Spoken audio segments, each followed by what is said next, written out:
আসসালামু আলাইকুম, মনিরা কিচেন থেকে বলছি। নতুন রান্না দেখছি না। আজকে আমি জলপাই আচার দিব। সরষেটা একটু ভেজে নিলাম, ভেজে নিলে আচারটা নষ্ট হয় না। বিভিন্ন সরষেটা হালকা ভেজে নিলাম। তারপর পাঁচফোড়নটা ভাজবো। পাঁচফোড়নটা ভাজতেছি, এটা আলামে দিয়ে দিব, এটা কোনো গুঁড়া করবো না।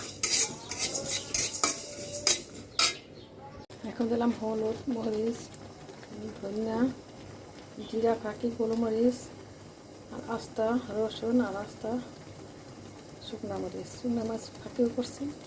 এবার দিয়ে মশলাটা কষাবো,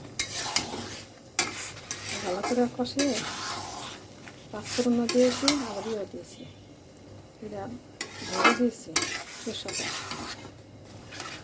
এখন ভালো করে কষাইয়া তারপর এটা দিয়ে দেবো, জলপাইটা দিয়ে দেবো, জলপাই দিয়ে দেবো। মশলা কষানো হয়ে গেছে, এখন জলপাইটা দিয়ে দেবো।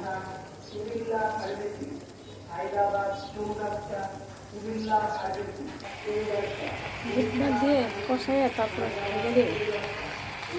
হালকা সিদ্ধ হলে